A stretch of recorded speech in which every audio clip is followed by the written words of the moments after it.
बिस्मिल्लाहिर्रहमानिर्रहीम। आपको पता है कि आज 31 अक्टूबर है और हर 15 दिनों के बाद पेट्रोलियम मसनूआत की कीमतों का जायज़ा लिया जाता है। यानी ये फ़ैसला करना होता है कि कीमतें कम करनी हैं या बढ़ानी हैं, और ये जायज़ा जो है वो आलमी मार्केट में पेट्रोलियम मसनूआत की कीमतों का जायज़ा लेकर उसके बाद देखा जाता है कि आया इस पर अब पाकिस्तान की हुकूमत ने अपने पाकिस्तानियों को सब्सिडी देनी है या फिर उन्हें इस पर मुख्तलिफ़ किस्म के टैक्सेस लगा कर जो है वो अपने जो हुकूमत के जो बाकी अमूर हैं वो जो है वो आगे लेकर के जाने। इतलात ये हैं कि यानी आज रात को जो है वो पेट्रोलियम मसनियात की कीमतों में इजाफ़ा हो सकता है।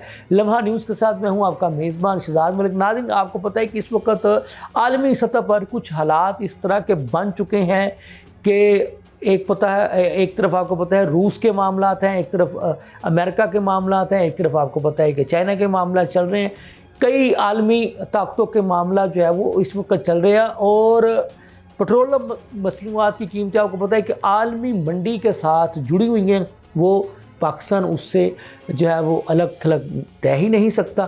तो ये चूँकि वहाँ पर जो इंटरनेशनल जो मार्केट है उसके साथ लिंक्स हैं, तो वहाँ की जो सूरत हाल होती है तो उसके मुताबिक जो है इन कीमतों का तयन किया जाता है। ये अलग बात है या कह लें कि हमारी बदकिस्मती है पाकिस्तानियों की कि जब आलमी मार्केट में इसको फ़ी बैरल के हिसाब से कहते हैं कि कीमतों में कमी आती है तो उसका जो है ना फ़ायदा वो पाकिस्तानी अवाम तक नहीं पहुंचाया जाता। लेकिन बदकिस्मती से जब वहाँ पर थोड़ा सा भी इजाफ़ा हो जाए ना तो यहाँ पर जनाब पेट्रोलियम मसनूआत की कीमतों में इजाफ़ा कर दिया जाता है। और अब भी ये इतलात हैं कि आज रात 12 बजे के बाद पेट्रोल की फ़ी लीटर कीमत में तकरीबन 1.5 से 2 रुपये तक का इजाफ़ा हो सकता है।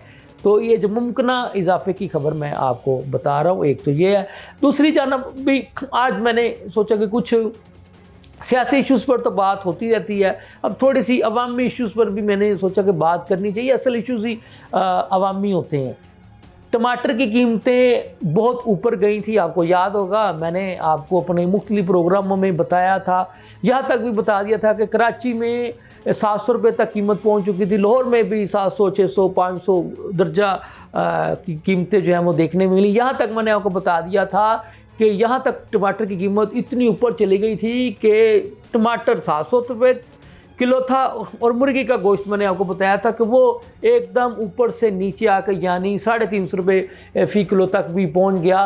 तो अब देखें कि कहाँ मुर्गी कहाँ टमाटर, लेकिन ये बहरहाल चीज़ें होती। लेकिन खुशी की बात यह है कि हुकूमत ने एक्शन लिया और अब टमाटर की फ़ी किलो कीमत जो है वो 150 रुपये किलो तक आ चुकी है। बहुत अच्छी बात है, इससे भी नीचे आनी चाहिए। आवाम को जहाँ तक मुमकिन हो सके रिलीफ मिलना चाहिए। लेकिन अब हमारे यहाँ होता क्या है, एक चीज़ की कीमत नीचे आती है तो साथ ही कोई दूसरी चीज़ की कीमत जो है वो ऊपर चली जाती है। अब जो प्याज की फ़ी किलो कीमत जो है वो 200 रुपये किलो तक पहुंच चुकी है, ये भी बदकिस्मती की बात है। अच्छा, टमाटर तो फिर ऐसी चीज़ है कि वो हंडिया में ना डाले बगैर भी गुजारा हो सकता है। प्याज आपको पता है कि एक ऐसी चीज़ है कि वो कोई भी हंडिया बनाई जाए, यानी वो चाहे दाल हो, मुर्गी हो, सब्ज़ी हो, गोश्त हो या कुछ भी हो, हत्ता कि आमलेट भी हो, उसमें भी प्याज ने आना है। तो ये प्याज और आलू और प्याज, आलू, आयल हो या घी हो, ये वो चीज़ें हैं जो लाजिम व मलजूम है। अंडा चूँकि वो थोड़ा सा ज़रा बढ़ जाता है, वो आप कह लें कि ज़रा थोड़ी सी पुरतैश ज़िंदगी गुजारने में आ जाता है। लेकिन ऑयल तो अगर आपने हल्की फुल्की भी सब्ज़ी बनानी है, जिसको हम दाल रोटी वगैरह कहते हैं, उसमें भी ऑयल या घी डलेगा तो वो बनेगा सालन। तो इस तरह की जो चीज़ें हैं ये थोड़ी सी डिटेल में बात करने की ज़रूरत है कि खुदारा वो चीज़ें जो आवाम के रोज़मर्रा के इस्तेमाल की चीज़ें हैं उनको महंगा मत होने दें। उनको तो इतना अर्जा निर्खों पर दस्तयाब होना चाहिए कि जो आम आदमियों को पता है कि हमारे पाकिस्तानी ख़त गुर्बत की लकीर से भी नीचे की ज़िंदगी गुजार रहे हैं। मिडल क्लास जो था लोअर मिडिल पे आ गया, और जो पहले से लोअर मिडिल क्लास तबका था वो तो समझ लें वो बेचारा फाकों मर रहा है, उनकी तो कोई पूछने वाला ही नहीं है। बहरहाल अल्लाह ने वादा किया, रूखी सूखी अल्लाह ताला उनको भी खिला देता है, लेकिन हाल कोई नहीं है। अल्लाह ने हाकिम वक्तों की भी तो जिम्मेदारी लगाई है ना, कि आपने भी कुछ करना है, इसमें कोई शक नहीं, सारा कुछ मेरा मालिक करता है। हर बंदे के जितने लुकमे अल्लाह ताला ने ऊपर से लिख कर उसको भेजा है दुनिया में, उसने वो खाने हैं, फिर उसने वापस जाना है। लेकिन क्या ये हमारे जो हाकिम वक्त हैं ये उसको बेहतर नहीं कर सकते? इनकी कोई जिम्मेदारियां नहीं, ये क्यों नहीं सोचते? मैंने आपको बताया था कि चीनी की मसनूई शॉर्टेज पैदा करने की कोशिश की जा रही है। मैंने आपको ये भी बताया था आटे की मसनूई शॉर्टेज पैदा करने की कोशिश की जा रही है। हुकूमत पंजाब 12 मरतबा कह चुकी है, सरकारी बयान दे चुकी है कि ना चीनी की कमी है हुकूमत के पास, ना आटे की कमी है। तो मैंने तो कहा, मैंने नहीं कहा कि हुकूमत की जो है वो नाअहली है, मैंने कहा कुछ लोग, कुछ अनासर ये मसनूई शॉर्टेज पैदा करके हुकूमत को बदनाम करने की कोशिश कर रहे हैं, और आवाम से भी ज़रूरियात ज़िंदगी की बुनियादी अशिया जो है ना वो उनसे दूर करने की कोशिश कर रहे हैं। तो ज़रूरत इस बात की है कि हुकूमत वक़्त जो है इसका सख्त से सख्त नोटिस ले।